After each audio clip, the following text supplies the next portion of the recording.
Hi, morning. Hi, everyone. Thanks You for got that time. introduction. So today we are talking about a very famous artist, Henri Matisse. We actually covered him back in 2020 in Art Talk number 15. And here we are, Art Talk number 195. That's pretty amazing. To give a little bit of background, in case you don't remember from 4 whole years ago, Matisse was one of the most influential artists of the 20th century whose stylistic innovations fundamentally altered the course of modern art and affected the art of several generations of younger painters. His vast oeuvre encompassed painting, drawing, sculpture, graphic arts, paper cutouts, and book illustration. His varied subjects comprised of landscapes, still life, portraiture, domestic and studio interiors, and he particularly focused on the female figure. Now, today we'll be looking at pieces that highlight his masterful use of the colors red and pink. Matisse is widely regarded as the greatest colorist of the 20th century and as a rival to Pablo Picasso in the importance of his innovations. He emerged as a post-impressionist and first achieved prominence as the leader of the French movement Fauvism. This painting here went through many different iterations of color. It actually began with a green background when he first painted it, but then he changed the background to blue before exhibiting it in 1908 at the Salon d'Automne. And then a year later, he changed the background to red and renamed it to the Red Room, or also known as the Dessert Harmony in Red. And the piece is based off another one of his paintings back from 1897, also called The Dessert, which was painted in more of an impressionist style. But here in the 1908 version, we can see the aspects of Fauvism that have influenced his work with the intensity of the color. Another red painting, this is the Red Studio.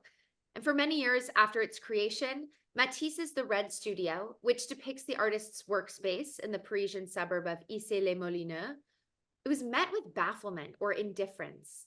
Today, it's known as a foundational work of modern art and really a landmark in the centuries-long tradition of studio painting. The painting features a small retrospective of Matisse's recent paintings, sculptures, and ceramics displayed in his studio. And the artwork appear in color and in detail, while the room's architecture and furnishings are indicated only by negative gaps in the red surface. The composition's central axis is a grandfather clock without hands, and it's as if in the oasis of the artist's studio, time were suspended. Here's another iteration of his studio with examples of his latest sculptures and paintings, but with pink as the major color. He often used pink in combination with other bold colors, as seen here, to create these striking contrasts and compositions that were really visually stunning. Matisse's technique involved layering and juxtaposing multiple shades of pink to create depth and a sense of movement in his paintings. Whether he used pink as the dominant color or as an accent, Matisse's skillful use of this hue really brought a sense of joy and vibrancy to his work.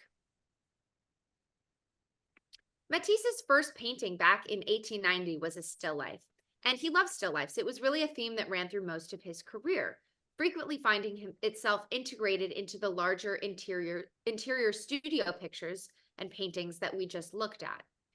The official Matisse website says, "This study of yellow apples set against a pink cloth, which reverberates with the blue of the background hanging, is an exceptionally fine instance of the artist in mid-career, halfway between his beginnings and his culmination."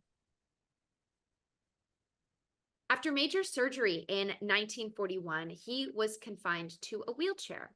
So he turned more to drawings and paper cutouts, or papier découpé, media that were physically more manageable and offered a new potential for expression. Paper cutouts symbolized for Matisse the synthesis between drawing and painting. Matisse would cut painted sheets into forms of varying shapes and sizes, from the vegetal to the abstract, which he then arranged into these lively compositions, striking for their play with color and contrast, their exploitation of decorative strategies, and their economy of means. It was a brilliant final chapter in Matisse's long career, and these cutouts reflect a renewed commitment to color and form. The cutouts have long been popular and have more recently been widely printed and displayed as decor. The flowing organic shapes of the cutouts complement the current trends in contemporary design and decor. And it's pretty amazing that contemporary and modern art 100 years ago is still modern art today.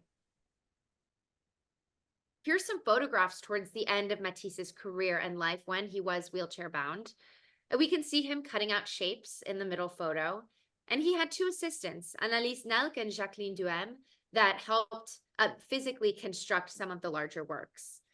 Initially, his cutouts were more of modest size, but over time, their scale grew along with Matisse's ambitions for them, expanding into mural or room-sized works as seen here.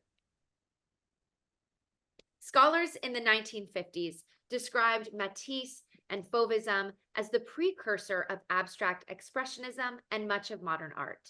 Several abstract expressionists trace their lineage to him, though for different reasons. But he really had a long career and experimented with many different genres and mediums. His body of work is one of the most unique in the world and is still discussed and enjoyed by many today. Thank you.